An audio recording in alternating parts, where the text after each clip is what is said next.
Hello and welcome to smart learning. আজকে আমরা Indian polity থেকে অত্যন্ত গুরুত্বপূর্ণ একটা অধ্যায় সাবঅর্ডিনেট কোড সম্পর্কে জানব। সাবঅর্ডিনেট কোড বিষয়টা কি? আমরা জানি দেশের সর্বোচ্চ যে কোর্ট সেটা হলো সুপ্রিম কোর্ট, এবং তার নিম্নে রয়েছে হাইকোর্ট।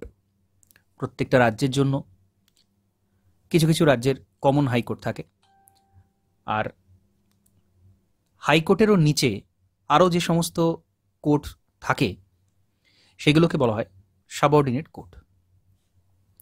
তো হাইকোর্টের একটা সিস্টেম রয়েছে, সুপ্রিম কোর্টের একটা আলাদা সিস্টেম রয়েছে, এগুলো আমরা অল্প বিস্তর আগে জেনেছি।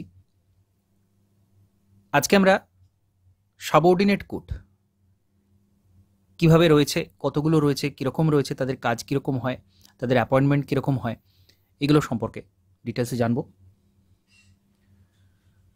The state judiciary consist of a high court and a hierarchy of subordinate courts. একটা রাজ্যের যে বিচার ব্যবস্থা হয় সবার উপরে হাইকোর্ট থাকে, এবং তার নিচে বিভিন্ন র্যাঙ্ক অনুযায়ী আরও অন্যান্য যে সাবঅর্ডিনেট কোর্টগুলো সেগুলো থাকে, also known as lower court. তো লোয়ার কোর্ট হিসেবে পরিচিত সে সমস্ত কোর্টগুলো যেগুলোকে আমরা সাবঅর্ডিনেট কোর্ট বলছি সেগুলোই lower court. The subordinate court are so called because of their subordination to the state high court. হাইকোর্টের সাথে এগুলো সাবঅর্ডিনেট রয়েছে, যেহেতু যুক্ত রয়েছে হাইকোর্টের নিম্নে, সেই জন্য এগুলোকে সাবঅর্ডিনেট হাইকোর্ট বলা হয়, সাবঅর্ডিনেট কোর্ট বলা হয়।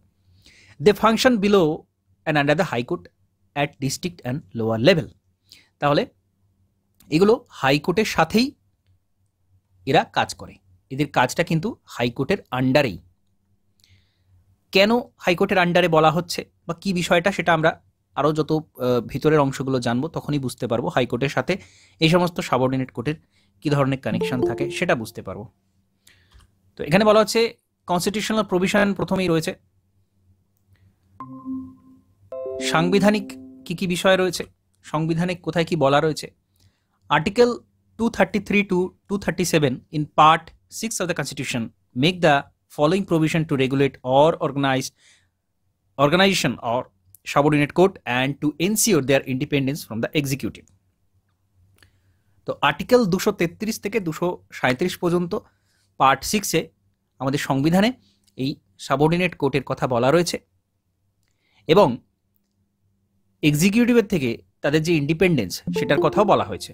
অর্থাৎ আমরা জানি যে জুডিশিয়ারি, আমাদের যে বিচার ব্যবস্থা, সেটার সাথে এক্সিকিউটিভ অর্থাৎ যারা কার্যনির্বাহী কারা, বিভিন্ন মন্ত্রী যারা রয়েছেন, যারা বিভিন্ন আমলা রয়েছেন, এদের থেকে আলাদা হতে হবে, ইন্ডিপেন্ডেন্স থাকবে। আমাদের জুডিশিয়ারি এবং এক্সিকিউটিভ ইন্ডিপেন্ডেন্সভাবে কাজ করবে, কেউ কারোর জায়গাতে হস্তক্ষেপ করবে না, স্বাধীনভাবে কোর্ট কাজ করবে। এটা একটা বেসিক স্ট্রাকচারের মধ্যে পড়ে। সুতরাং সেই বিষয়টাও কোথায় এনশিওর করা রয়েছে সেটা এখানে বলা রয়েছে। প্রথমে 1 নম্বর কি বলা রয়েছে, অ্যাপয়েন্টমেন্ট অফ ডিস্ট্রিক্ট জাজ। ডিস্ট্রিক্টের যে জাজ তাদের অ্যাপয়েন্টমেন্ট কিভাবে হয়, কে করেন সে appointment. The appointment, posting and promotion of district জাজ in a state are made by the governor of the state in consultation with the high court. তাহলে এখানে কে করছেন, এটা গভর্নর করছেন।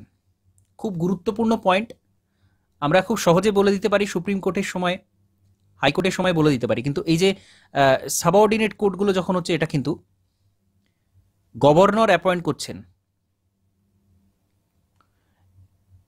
কার সাথে কনসালটেশন করে, হাইকোর্টের সাথে কনসালটেশন করে অ্যাপয়েন্ট করছেন। এখানে কিন্তু কোনো মন্ত্রীদের সাথে তিনি কনসাল্ট করছেন না, তিনি কার সাথে করছেন, হাইকোর্টের সাথে কনসাল্ট করে এদের অ্যাপয়েন্টমেন্ট দিচ্ছেন। খুব গুরুত্বপূর্ণ বিষয়। A person to be appointed as district জাজ should have the following qualification. তাহলে কোয়ালিফিকেশনের কথাও বলা রয়েছে। কি কোয়ালিফিকেশন থাকতে হবে? A, he should not already be in the service of the central of the state government. তিনি রাজ্য সরকার বা কেন্দ্র সরকারের আন্ডারে কর্মচারী হবেন না, তিনি কোনো রাজ্য সরকারি বা কেন্দ্র সরকারের আন্ডারে কোনো কর্মচারী হবেন না। He should have been an advocate or a pleader for 7 years। তো তাকে তার 7 বছরের এক্সপিরিয়েন্স থাকতে হবে, একজন উকিল হিসেবে he should be recommended by the high court for appointment. হাইকোর্টের রেকমেন্ডেশন থাকতে হবে, হাইকোর্টের অনুমতি ব্যতীত তাকে কিন্তু নিয়োগ করা হচ্ছে না। আমরা জানি যে সুপ্রিম কোর্টে যখন নিয়োগ হয় তখন একটা কলেজিয়াম সিস্টেম থাকে, হাইকোর্টের ক্ষেত্রেও তাই হয়। নিয়োগ করার সময় বিচারকদের সেখানে কিন্তু যারা সুপ্রিম কোর্টে বিচারক রয়েছেন তাদের সাথে কনসালটেশনের বিষয় রয়েছে। তো এখানেও কনসালটেশন করতে হচ্ছে হাইকোর্টের সাথে, খুব গুরুত্বপূর্ণ। প্রত্যেকটা আমাদের কম্পেয়ার করে মনে রাখতে হবে, তবে আমরা বিষয়টা সম্পর্কে পরিষ্কার ধারণা রাখতে পারবো বা একটার সাথে একটা কনফিউশন হবে না। তো এখানে এই বিষয়গুলো একটু মনে রাখতে হবে। 7 বছরের এই বিষয়টা মনে রাখতে হবে, 7 বছর কিন্তু এক্সপিরিয়েন্স তার প্রয়োজন হয়। এরপর অ্যাপয়েন্টমেন্ট অফ আদার জাজেস। এর আগেরটা হলো কি, যিনি প্রধান বিচারপতি থাকবেন, এখানে অন্যান্য যারা বিচারপতি থাকবেন। Appointment of persons other than district জাজ to the judicial service of a state are made by the governor of the state after consultation with the state public service commission and the high court. খুব গুরুত্বপূর্ণ এবং exceptional বিষয় একটা, সেজন্য এটা highlight করে রাখতে হবে যে অন্যান্য যাদের অ্যাপয়েন্টমেন্টের কথা বলা হচ্ছে, আদার পার্সন যারা রয়েছেন, ডিস্ট্রিক্ট জাজকে বাদ দিয়ে, ডিস্ট্রিক্ট জাজেরটা আমরা আগেই দেখলাম কিভাবে হয়, ডিস্ট্রিক্ট জাজকে বাদ দিয়ে আদার যাদেরকে অ্যাপয়েন্টমেন্ট করা হচ্ছে, অ্যাপয়েন্টমেন্ট জাজ দেওয়া হচ্ছে, সেখানে কার সাথে কনসালটেশন করা হচ্ছে? স্টেট পাবলিক সার্ভিস কমিশনের সাথে, যেটা একেবারে আমরা সাধারণভাবে কিন্তু ভাবতে পারি না যে public service commission, state public service commission, তার সাথে কিন্তু কনসালটেশন করা হচ্ছে। একটা এক্সেপশনাল বিষয়, এই রকম জায়গা থেকে প্রশ্ন তৈরি হওয়ার খুব বড় সম্ভাবনা রয়েছে, এবং হাইকোর্টের সাথে এবং স্টেট পাবলিক সার্ভিস কমিশনের সাথে কনসালটেশনটা কিন্তু এখানে করা হচ্ছে অন্যান্য যারা জাজ তাদেরকে নিয়োগ করার সময়, ডিস্ট্রিক্ট জাজকে বাদ দিয়ে অন্যদের। Control over subordinate court. The control over district court and other subordinate court including the posting, promotion and leave of persons belonging to the judicial service of a state and holding any post inferior to the post of district judge is vested in the high court. তাহলে সমস্ত কিছু কে control করছে? High court কিন্তু control করছে। তার আন্ডারে এই সমস্ত যত কোর্ট আছে, সাবঅর্ডিনেট কোর্ট যত রয়েছে, তাদের পোস্টিং, প্রমোশন, লিভ কতদিন তারা পাবেন, জুডিশিয়াল সার্ভিসের ক্ষেত্রে সমস্ত ধরনের অ্যাপয়েন্টমেন্টের বিষয়টা কিন্তু হাইকোর্টের আন্ডারে রয়েছে। এই জন্যই আমরা প্রথমে দেখেছিলাম কি, they functions below the high court at district and lower level. তো হাইকোর্টের আন্ডারেই কিন্তু এই সমস্ত ছোটোখাটো যে কোর্টগুলো রয়েছে, ডিস্ট্রিক্ট কোর্ট থেকে শুরু করে এই সমস্ত কোর্ট হাইকোর্টের আন্ডারে কাজ করে থাকে। ইন্টারপ্রিটেশন। দ্য এক্সপ্রেশন ডিস্ট্রিক্ট জাজ ইনক্লুড জাজ of a city civil court, additional district জাজ, জয়েন্ট ডিস্ট্রিক্ট জাজ, অ্যাসিস্ট্যান্ট ডিস্ট্রিক্ট জাজ, Chief Justice Judge of Small Cause Court, Chief Presidency Magistrate, Additional Chief Presidency Magistrate, Session Judge, Additional Session Judge and Assistant Session Judge. District জাজ বলতে এই সমস্ত জাজদের কথা কিন্তু বোঝায়। ডিস্ট্রিক্ট জাজ বলতে এই সমস্ত জাজদের কথা বোঝায়, অর্থাৎ এখানে পরিষ্কার বলা হচ্ছে ডিস্ট্রিক্ট জাজের এক্সপ্রেশন, এই সমস্ত যত রকমের জাজ এখানে বলা হলো সমস্ত এরা ডিস্ট্রিক্ট জাজের মধ্যে পড়ছেন। There expression judicial service means a service consisting exclusively of persons intended to feel the post of district জাজ and other civil judicial post inferior to the post of district জাজ। তো ডিস্ট্রিক্ট জাজকে বাদ দিয়ে judicial service বলতে কি বোঝাচ্ছে? District জাজকে বাদ দিয়ে আরও অন্যান্য যে সমস্ত বিষয় রয়েছে জুডিশিয়াল সার্ভিস বলতে তাদের কিন্তু বোঝাচ্ছে। অন্যান্য যারা যত পার্সন হচ্ছে ডিস্ট্রিক্ট জাজকে বাদ দিয়ে সেই সমস্তগুলোকে জুডিশিয়াল সার্ভিসের মধ্যে ফেলা হচ্ছে। Application of the above provisions to certain magistrate. The governor may direct that the above mention provisions relating to persons in the state judicial service would apply to any class or in classes of magistrate in the state. একটু background noise আসছে, কারো মাইকটা on আছে, একটু মাইকটা of করবেন।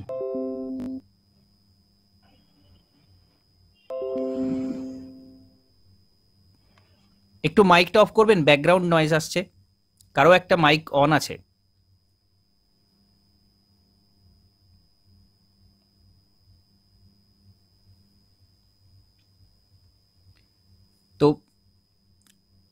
Governor এখানে direction দিতে পারছেন যে এই যে পোস্টগুলোর কথা বলা হয়েছে above mention provisions state judicial সার্ভিসের ক্ষেত্রে তারা যে কোনো পোস্টের ক্ষেত্রে এখানে কিন্তু অ্যাপ্লাই করতে পারছেন magistrate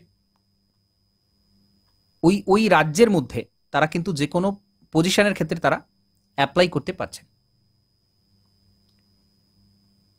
structure and jurisdiction, the organizational structure, jurisdiction and nomenclature of the subordinate judiciary are laid down by the state, hence they differ slightly from state to state. Broadly speaking, there are 3 tier of civil and criminal code below the high court. This is shown as follow. তো এখানে বলা হচ্ছে কি এই যে কোডগুলো এদের স্ট্রাকচারটা কীরকম, এই যে এত রকম আমরা জাজদের নাম জানলাম, এত কিছু যে রয়েছে এগুলোকে আমরা ক্লাসিফিকেশন কিভাবে করব, এটা প্রত্যেকটা রাজ্যের ক্ষেত্রে একটু আলাদা হয়, 3টে টায়ার হতে পারে, সেগুলো এখানে বলা রয়েছে। খুব সুন্দর করে চার্ট দেওয়া রয়েছে এখানে, এই চার্টটা ভালো করে দেখলেই কিন্তু আমরা এখানে বুঝতে পারবো। হাইকোর্ট এর নিচে ডিস্ট্রিক্ট এবং সেশন জাজ কোর্ট থাকছে। একটা সিভিল সাধারণ যে মামলাগুলো, আর একটা হচ্ছে ক্রিমিনাল। সিভিল কোর্টের আন্ডারে সাবঅর্ডিনেট জাজ কোর্ট এবং মুনসিফস কোর্ট, ক্রিমিনাল সাইডে চিফ জুডিশিয়াল ম্যাজিস্ট্রেট কোর্ট এবং জুডিশিয়াল ম্যাজিস্ট্রেট কোর্ট। তো এগুলো সমস্ত ক্রিমিনাল সাইডে পড়ছে। তো আমাদের একটু জাস্ট মনে রাখতে হবে প্রশ্নের ক্ষেত্রে এখানে কীরকম হতে পারে, যে চিফ জুডিশিয়াল ম্যাজিস্ট্রেট কোর্ট বা জুডিশিয়াল ম্যাজিস্ট্রেট কোর্ট এটা কিন্তু ক্রিমিনাল কোর্ট, এটা কিন্তু ক্রিমিনাল কোর্ট মনে রাখতে হবে। আর এই সাবঅর্ডিনেট জাজ কোর্ট বা মুনসিফ কোর্ট এগুলো সিভিল সাইডের কোর্ট, এটা ক্রিমিনাল কেসের কিন্তু এখানে শুনানি হয় না, সিভিল সাইডের কোর্ট এগুলো। তো হাইকোর্টের আন্ডারে এই কোর্টগুলো রয়েছে, এটা একটু মনে রাখতে হবে। খুব সুন্দর করে চার্ট দেওয়া রয়েছে, এটা মনে রাখতে হবে। ডিস্ট্রিক্ট জাজ is the highest judicial authority in the district. District জাজ যিনি থাকবেন তিনি সেই ডিস্ট্রিক্টে, সেই জেলাতে সর্বোচ্চ বিচারকারী। হি possesses original and appellate jurisdiction in both civil and as well as criminal matter. তো তার যে ক্ষেত্র রয়েছে, অরিজিনাল যে জুরিডিকশন রয়েছে, তার যা যা ক্ষমতা রয়েছে সেখানে তো তিনি পাচ্ছেই, এছাড়া অ্যাপিলেট জুরিডিকশনও থাকছে, অর্থাৎ অ্যাপিল করা হলো কোনো বিষয়ে, তার থেকেও নিম্নতর কোনো কোর্টের একটা শুনানি হয়ে গেছে, বিচার দেয়া হয়ে গেছে, সেটা বিরুদ্ধে অ্যাপ্লাই করা হচ্ছে, যেটাকে অ্যাপিলেট জুরিসডিকশন বলা হয়, সেটাও কিন্তু ডিস্ট্রিক্ট কোর্টের ক্ষমতা রয়েছে সিভিল কেস এবং ক্রিমিনাল কেস দুটোর ক্ষেত্রেই। ইন আদার ওয়ার্ড, ডিস্ট্রিক্ট জাজ ইজ অলসো দ্য সেশন জাজ। ডিস্ট্রিক্ট জাজও কিন্তু একই সাথে সেশন জাজ। When he deals with civil cases, he is known as district judge. When he hear the criminal cases, he is called as the session judge. তো session জাজ এর অর্থ তিনি যখন ক্রিমিনাল কেসগুলো শুনানি করছেন সেটাকে বলা হচ্ছে সেশন জাজ, তাকেই বলা হচ্ছে। আর তিনি যখন সিভিল কেস দেখছেন তাকে বলা হচ্ছে ডিস্ট্রিক্ট জাজ। এই পার্থক্যটুকু মনে রাখতে হবে, খুব গুরুত্বপূর্ণ বিষয়। একজন ডিস্ট্রিক্ট জাজ, জেলা জজ আমরা যদি বলি, তাহলে তিনি তাকেই একদিকে বলা হচ্ছে ডিস্ট্রিক্ট জাজ, আবার অন্যদিকে বলা হচ্ছে সেশন জাজ। তিনি যেমন বিচার করছেন সেই অনুযায়ী তার নামটা বলা হচ্ছে। দ্য ডিস্ট্রিক্ট জাজ exercises both judicial and administrative power. তো তার জুডিশিয়াল পাওয়ার রয়েছে এবং অ্যাডমিনিস্ট্রেটিভ পাওয়ারও রয়েছে, যিনি ডিস্ট্রিক্ট জাজ তার। He also has supervisionary power over all the subordinate court in the district. তো তাকেও ক্ষমতা দেওয়া হচ্ছে কি, তার আন্ডারে যে সমস্ত কোর্ট আছে ওই জেলার মধ্যে, সেখানেও তিনি সুপারভাইজার হিসেবে সুপারভিশন করতে পাচ্ছেন। Appeals against his order and judgement lie to the high court. তো তার যে শুনানি, তার যে কোর্টের কমপ্লিট তার যে জাজমেন্ট, সেটা দেওয়ার পর কেউ যদি মনে করে, সে কিন্তু তারপরে হাইকোর্টের কাছে অ্যাপিল করতে পারে। The session judge has the power to impose any sentence including life imprisonment and capital punishment, that is death sentence. খুব গুরুত্বপূর্ণ সেন্টেন্স এখানে দেয়া রয়েছে, এটা অবশ্যই মনে রাখতে হবে, এই জায়গা থেকে প্রশ্ন তৈরি হবে। একজন ডিস্ট্রিক্ট জাজ, তার কিন্তু যাবজ্জীবন সাজা, লাইফ ইমপ্রিজনমেন্ট যাবজ্জীবন এবং ডেথ সেন্টেন্স ফাঁসি সাজা শোনানোরও কিন্তু ক্ষমতা আছে। ভেরি ভেরি ইম্পর্টেন্ট, এই ধরনের স্টেটমেন্ট থেকে প্রশ্ন তৈরি হয়। However, a capital punishment passed by him is subject to confirmation by the High Court whether there is an appeal or not, অর্থাৎ তিনি ক্যাপিটাল পানিশমেন্ট শুনিয়ে দিয়েছেন, তার সাজা শুনিয়ে দিয়েছেন, তিনি যাবজ্জীবন বা ফাঁসির সাজা তিনি শুনিয়ে দিয়েছেন, এটা হাইকোর্ট কিন্তু কনফার্ম করবে। অর্থাৎ তিনি শেষ কথা বলছেন না, তিনি সাজা শোনানোর পর হাইকোর্ট সেটা ফাইনালি বলবে যে সেটা হবে কিনা। কিন্তু যদি শুধুমাত্র বলা হয় তার এই সাজাটা শোনানোর ক্ষমতা আছে কিনা, তাহলে হ্যাঁ, তিনি কিন্তু পারেন ক্যাপিটাল পানিশমেন্ট এবং ডেথ সেন্টেন্স দিতে তিনি পারেন। ক্যাপিটাল পানিশমেন্টেরই অর্থ ডেথ সেন্টেন্স, তো লাইফ ইমপ্রিজনমেন্ট এবং ডেথ সেন্টেন্স এই দুটোই তিনি দিতে পারছেন। Below the district and session court stands the court of subordinate জাজ on the civil side and the court of chief judicial magistrate on the criminal side. এটা আমরা চার্টেই দেখলাম যে ডিস্ট্রিক্ট কোর্ট বা সেশন কোর্টের আন্ডারে সিভিল জাস্টিস থাকছেন, যিনি সিভিল কেসগুলো দেখছেন, অর্থাৎ ক্রিমিনাল কেস বাদ দিয়ে যে সমস্ত কেস সেটাকে সিভিল সাইডের মধ্যে ফেলা হচ্ছে সে সমস্ত কোর্ট রয়েছে। আর রয়েছে ক্রিমিনাল সাইডের কোর্ট। ক্রিমিনাল কোর্ট, সেখানে কে বিচার করছেন? Judicial magistrate, chief judicial magistrate বিচার করছেন ক্রিমিনাল কেসে। এগুলো সব ডিস্ট্রিক্ট কোর্টের আন্ডারে থাকছে। দ্য সাবঅর্ডিনেট জাজ exercises unlimited precautionary jurisdiction over civil sweet. তো সাবঅর্ডিনেট জাজ যারা থাকছেন তাদের ক্ষেত্রে, সিভিল ম্যাটারের ক্ষেত্রে তাদের কিন্তু জুরিসডিকশন অনেকটাই বেশি, আনলিমিটেড থাকছে। The chief judicial magistrate decide criminal cases which are punishable with imprisonment for a term up to 7 years। তো যারা জুডিশিয়াল ম্যাজিস্ট্রেট থাকছেন তারা 7 বছর পর্যন্ত ম্যাক্সিমাম সাজা শোনাতে পারছেন। তো এদের হাতে এই ক্যাপিটাল পানিশমেন্টের সাজা শোনানোর ক্ষমতা কিন্তু ম্যাজিস্ট্রেট, জুডিশিয়াল ম্যাজিস্ট্রেট যারা, তাদের থাকছে না। অর্থাৎ এটা শেষ হয়ে যাচ্ছে ওই ডিস্ট্রিক্ট জাজের কাছে।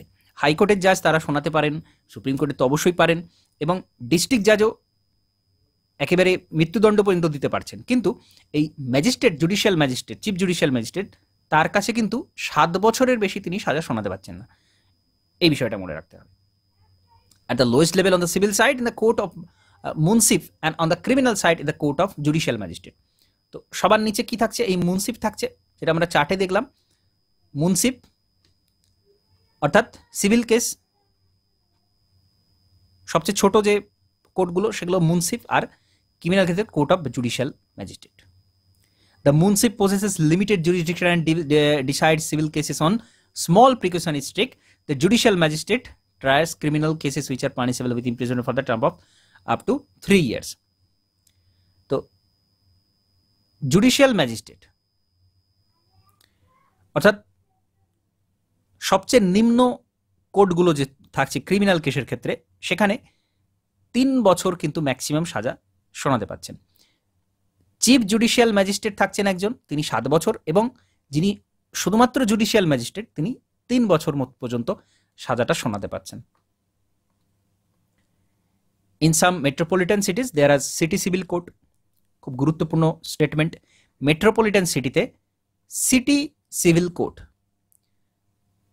থাকছে সিভিল সাইডের ক্ষেত্রে, কোর্ট অফ মেট্রোপলিটন ম্যাজিস্ট্রেট থাকছে ক্রিমিনাল সাইডের ক্ষেত্রে। তো যখনই এই ম্যাজিস্ট্রেট কথাটা আসবে জুডিশিয়ারির ক্ষেত্রে, তখনই আমাদের বুঝে নিতে হবে এরা ক্রিমিনাল কেসগুলোকে সলভ করেন বা সাজা শোনান ক্রিমিনাল কেসগুলোতে। যখনই ম্যাজিস্ট্রেটের কথাটা আসবে, ম্যাজিস্ট্রেট এই ওয়ার্ডটা যখনই দেখতে হবে, তখন আমাদের এটা বুঝে নিতে হবে। আর সিটি সিভিল কোর্ট সিভিল কেসের ক্ষেত্রে সেটা দেখেন। তো মেট্রোপলিটন সিটিতে কিন্তু এই ধরনের কোর্ট থাকে। Some of the state and presidency town have established small causes court. কিছু কিছু টাউন রয়েছে, কিছু কিছু স্টেট রয়েছে, স্মল কজেস কোর্ট তারা স্থাপন করছে। Small causes court, this court decide the civil cases of small value in a summary manner. Their decision are final, but the high court possesses a power of revision. তো এখানে small causes court থাকছে, এরা একেবারে যথেষ্ট পাওয়ার থাকছে এদের, তাদের ডিসিশনটা ফাইনাল, খুব গুরুত্বপূর্ণ, তাদের ডিসিশনটা ফাইনাল, এবং সেটা জাস্ট হাইকোর্ট একবার রিভিউ করছে সেটা, কিন্তু তাদের ডিসিশনটা final. In some state panchayat court try petty civil and criminal cases. They are variously known as Nyaya Panchayat. Very very important, ন্যায় পঞ্চায়েত। ন্যায় পঞ্চায়েতের কিন্তু যথেষ্ট পাওয়ার রয়েছে। এরা সিভিল কেসও দেখে, ক্রিমিনাল কেসও দেখে। ন্যায় পঞ্চায়েত সব জায়গাতে নেই, সব স্টেটে নেই, কিন্তু যে সমস্ত স্টেটে আছে পঞ্চায়েত লেভেলে ন্যায় পঞ্চায়েত, সেখানে কিন্তু এই সিভিল ম্যাটার এবং ক্রিমিনাল ম্যাটার দুটোই দেখা হয়। গ্রাম কুচেরি, আদালতি পঞ্চায়েত, পঞ্চায়েত আদালত অ্যান্ড সো অন। তো এটা বিভিন্ন নামে পরিচিত। এই পঞ্চায়েত লেভেলে, গ্রাম লেভেলে যে ছোট ছোট কোর্ট বিভিন্ন জায়গাতে থাকে, এগুলো বিভিন্ন নামে পরিচিত। এরপর national legal service authority, very very important. National legal service authority. Article 39A of the Constitution of India provide for free legal aid to the poor and weaker section of the society and ensure justice for all. Article 39A অর্থাৎ এটা ডিপিএসপিতে পড়ছে, directive principle of state পলিসিতে পড়ছে। সেখানে কি বলা হচ্ছে? Free legal add দিতে হবে, যারা দরিদ্র মানুষ রয়েছেন তাদের ফ্রি লিগাল এড দিতে হবে। উইকার সেকশন যারা রয়েছেন তাদের জাস্টিস দিতে হবে। Article 14 and 22 Clause A of the Constitution also make it obligatory for the state to ensure equality before law and legal system which promote justice on the basis of equal opportunity to all. In the year 1987, the Legal Service Authority Act was enacted by the Parliament, which come into force 9th November 1995 to establish a nationwide uniform network for providing free and competent legal service to the weakest section of the society on the basis of equal opportunity. তো সাধারণ মানুষকে equal opportunity দিতে হবে, তাদেরকে সমান সুযোগ দিতে হবে, এটা বলা রয়েছে, এটা ডিপিএসপিতে বলা রয়েছে এবং এটা ফান্ডামেন্টাল রাইটসের মধ্যে বলা রয়েছে যে প্রত্যেকের যেন অধিকার সমান হয়। তো সেটার জন্য কি হলো, 1987 সালে লিগাল সার্ভিস অথরিটি অ্যাক্ট তৈরি করা হলো, যেটা বাস্তবায়ন হচ্ছে কবে? 9th November 1995। কারণ সাধারণ মানুষকে বিচার দিতে হবে, যারা অর্থনৈতিকভাবে দুর্বল, যারা পিছিয়ে পড়া মানুষ, তাদেরকে বিচার দিতে হবে। সেই জন্য national legal service authority, NALSA, very very important, আমরা মাঝে মধ্যেই শুনে থাকবো নিউজে, NALSA, national legal service authority, legal service authority act 1987 এর আন্ডারে এটা তৈরি হচ্ছে, national legal service authority, to monitor and evaluate implementation of legal aid program and to lay down policies and principles for making legal service available under the act. তো legal সার্ভিসটা, আইনগত পরামর্শ যেন সাধারণ মানুষ পায়, তার জন্য এই সংস্থা তৈরি করা হলো 1987 লিগাল সার্ভিস অথরিটি অ্যাক্ট অনুযায়ী।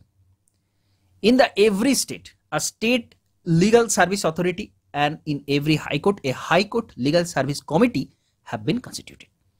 প্রত্যেকটা রাজ্যে স্টেট লিগাল সার্ভিস অথরিটি তৈরি করা হলো এবং প্রত্যেকটা হাইকোর্ট লিগাল সার্ভিস কমিটি তৈরি করা হলো। District legal service authority, taluk legal service committee have been constituted in the district and most of the taluk of the given effect to the policies and direction of the NALSA and to provide free legal service to the people and conduct lok adalat in the state. তো নালসার ডিরেকশনে এই সমস্ত জায়গাতে, সেটা district লেভেলে হোক বা state লেভেলে হোক, এই কমিটিগুলো তৈরি করা হলো লিগাল সার্ভিস যাতে পায়, সাধারণ মানুষ যাতে লিগাল সার্ভিস পায়, ফ্রি লিগাল সার্ভিস পায়, তার জন্য এগুলো তৈরি করা হচ্ছে এবং লোক আদালতের ক্ষেত্রেও এটা কিন্তু একইভাবে প্রযোজ্য। Supreme court legal service committee have been constituted to administer and implement the legal service program insofar as it relate to the Supreme Court of India. তো সুপ্রিম কোর্টেও কিন্তু লিগাল সার্ভিস কমিটি রয়েছে, তারা এগুলোকে দেখাশোনা করে। NALSA lays down policies, principal, guideline and frames effective economical scheme for the state legal service authority to implement and legal service program throughout the country. তো এরা নালসা কি করে, পলিসি তৈরি করে যাতে সারা দেশে সেই পলিসিটাকে ইমপ্লিমেন্ট করা যায়, সাধারণ মানুষের লিগাল সার্ভিস তারা যাতে পান, সেই পলিসিটা ইমপ্লিমেন্ট করতে পারা যায় যাতে, তার জন্য নালসা পলিসি তৈরি করে। Primarily, the state legal service authority, district legal service authority, taluk legal service committee have been asked to discharge the following main functions on regular basis. এদের কাজগুলো কি হয়, এরা কি করে থাকে? To provide free and competent legal service to the eligible persons.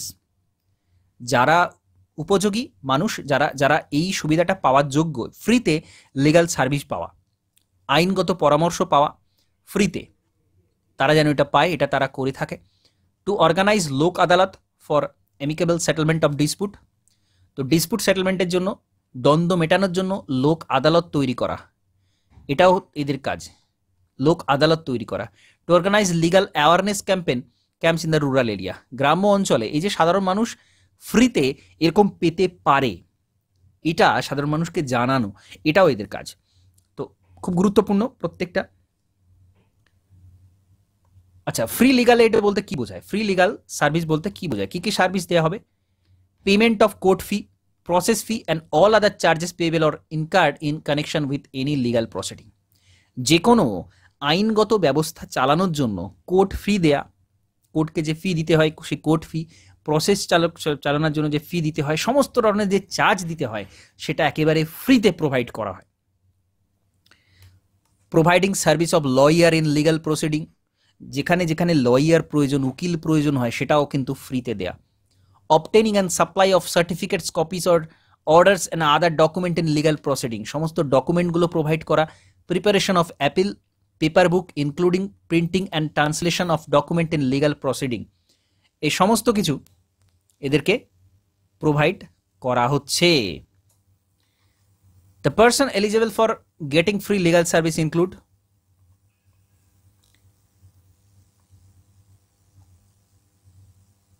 কারা কারা এই সুবিধাটা পাচ্ছেন? Women and children, member of SC/ST,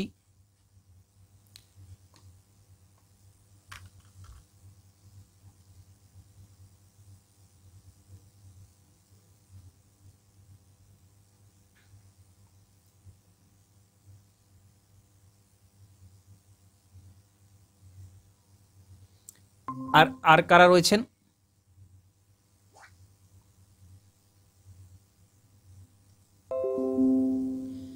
women and children, মহিলা শিশুরা এই সুযোগটা পেতে পারেন।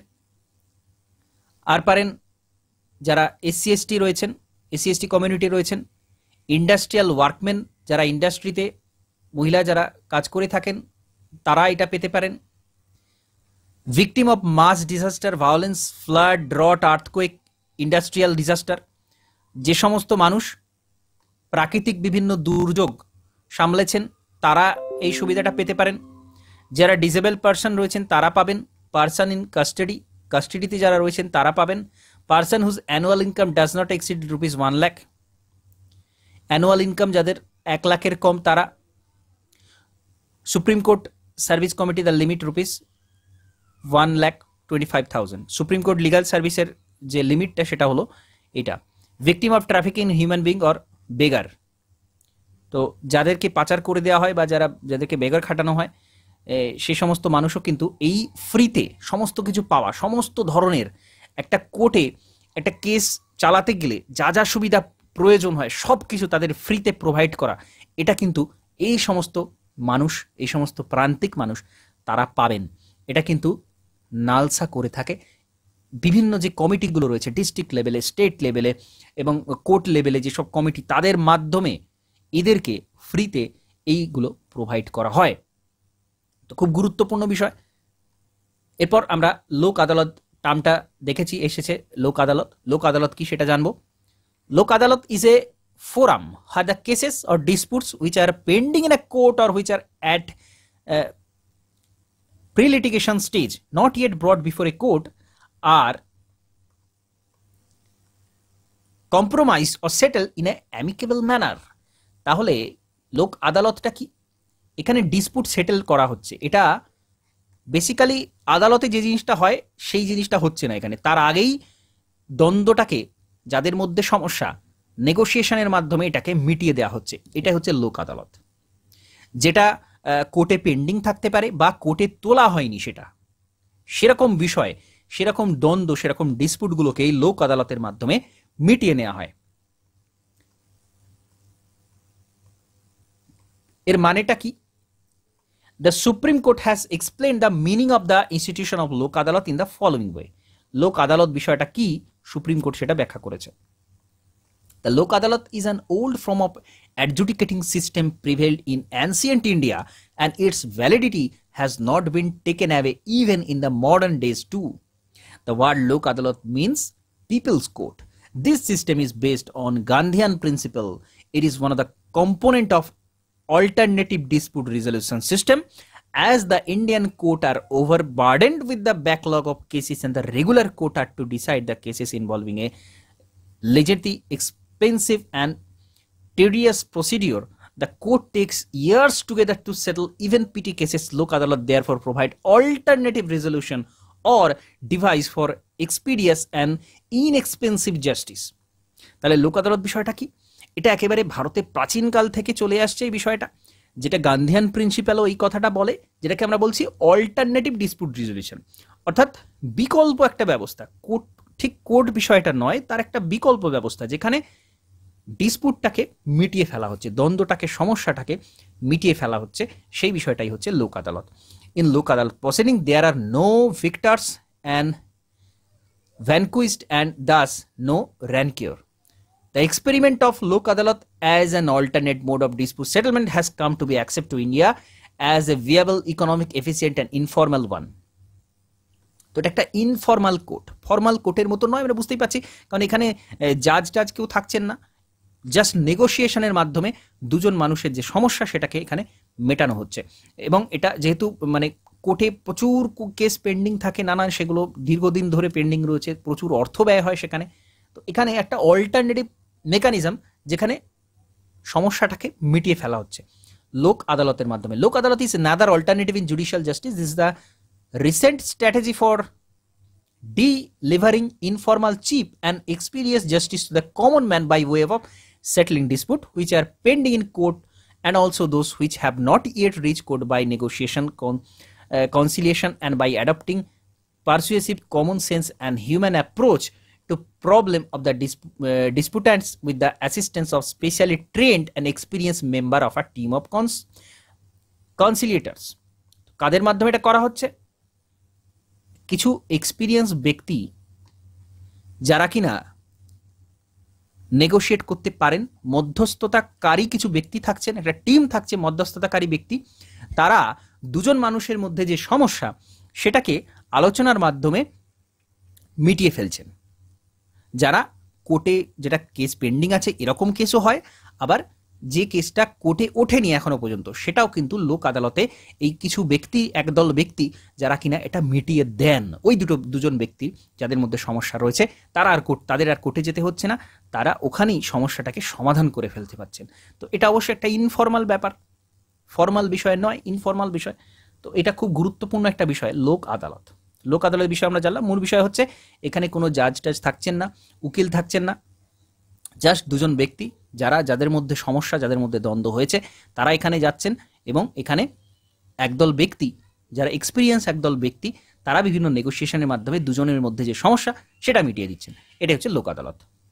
স্ট্যাচুটরি স্ট্যাটাস, আইনগত কি ব্যাপার রয়েছে এখানে? এটা তো একটা ইনফর্মাল ব্যাপার, তো আইন কি বলছে? দ্য ফার্স্ট লোক আদালত camp in post independence era was organized in Gujarat in 1982। স্বাধীনতার পর 1982-তে গুজরাটে এরকম পোস্ট ইন্ডিপেন্ডেন্স এরা গুজরাটে এটা করা হয়েছিল। This initiative proved very successful in the settlement of dispute. এটা খুব ফলদায়ী হয়েছিল ডিসপুট মেটানোর ক্ষেত্রে, এটা খুব ফলদায়ী হয়েছিল। At the time, this institution was functioning as a voluntary and conciliatory agency without any statutory backing. তো সেই সময় কোনো আইনানুগ ব্যাকিং এটা ছিল না, জাস্ট এরা এমনি কাজ করতো। For its decision in view of its growing popularity, there arose a demand for providing a statutory backing of this institution and the award given by the Lok Adalat. Hence, the institution of Lok Adalat has been given statutory status under the Legal Service Authority Act 1987. সুতরাং legal service authority act 1987 যে আইনটা দেখলাম আমরা, যার মাধ্যমে নালসাটা তৈরি হয়েছে, সেখানেই এই লোক আদালতকে একটা আইনগত স্বীকৃতি দেয়া হলো 1987 এটার মাধ্যমেই, আইনের মাধ্যমেই, লিগাল সার্ভিস অথরিটি অ্যাক্টের মাধ্যমে। The act makes the following provision relating to organization and function of the Lok আদালত।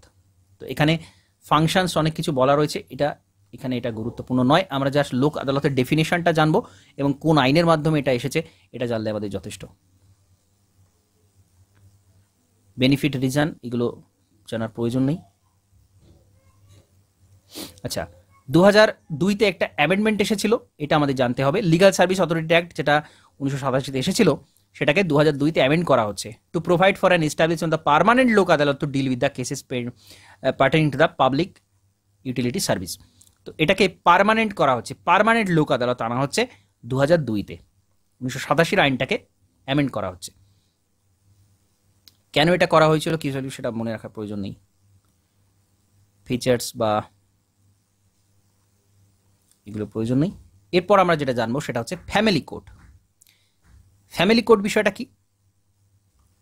Family code act 1984 was enacted to provide for establishment of family court with a view to promote conciliation and secure speedy settlement of dispute relating to the marriage and family affair.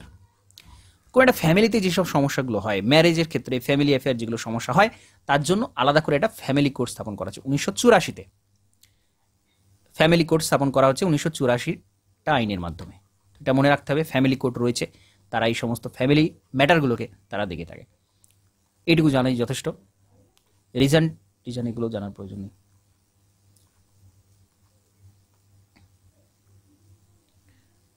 দু 2016 অনুযায়ী total 438টা family code রয়েছে সারা দেশের মধ্যে।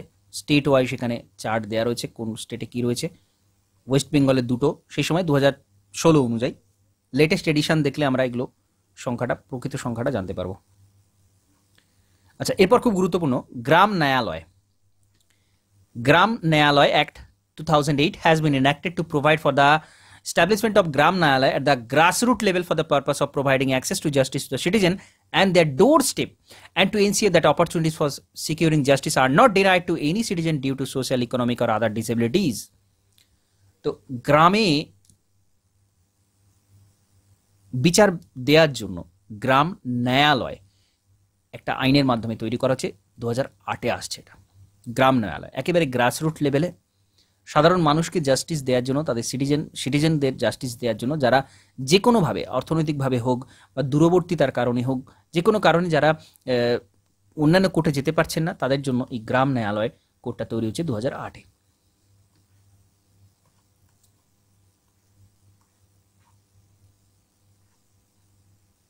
তো এখানে গ্রাম ন্যায়ালয় কতগুলো রয়েছে, কোথায় সেটা দেওয়া রয়েছে। ওয়েস্ট বেঙ্গল এখানে চার্টের মধ্যে নেই। এরপর আমাদের যেটা জানতে হবে সেটা হচ্ছে এই আর্টিকেলগুলো একটু জানতে হবে। 233 অ্যাপয়েন্টমেন্ট অফ ডিস্ট্রিক্ট জাজ, 233A validation of appointment and judgement etcetera. Certain district জাজের ক্ষেত্রে যারা ডেলিভার করছেন, এই ডিস্ট্রিক্ট জাজরা যে সমস্ত জাজমেন্ট দিচ্ছেন সেইগুলোর ভ্যালিডেশন, এগুলো সমস্ত সম্পর্কে। 234 recruitment of person other than district জাজ to the judicial service, district জাজের বাদ দিয়ে অন্যান্যদের recruitment. 235 control over subordinate court, subordinate কোর্টের উপর কার কন্ট্রোল থাকবে, হাইকোর্টের থাকবে, এটা বলা রয়েছে 235-এ। 236 ইন্টারপ্রিটেশন।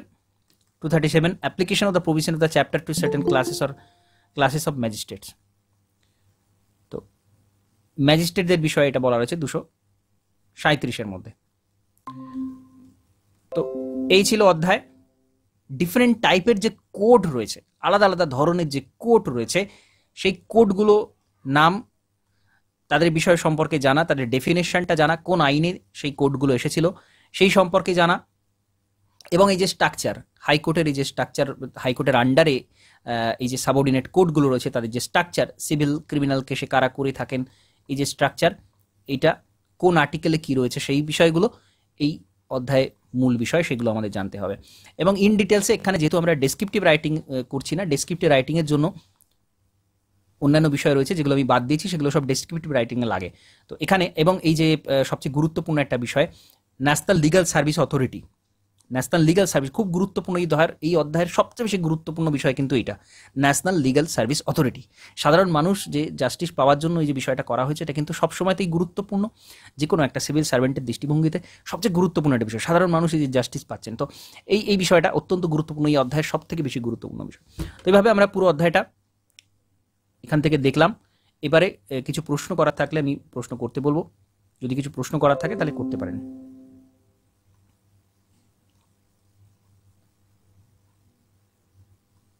মূল বিষয়গুলো আমি বলেছি, কোন কোন জায়গা থেকে পড়তে হবে, কোনগুলো মনে রাখার মতো জায়গা রয়েছে সেগুলো আমি বলেছি।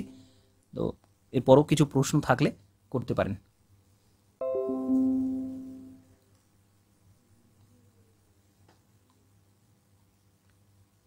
ওকে,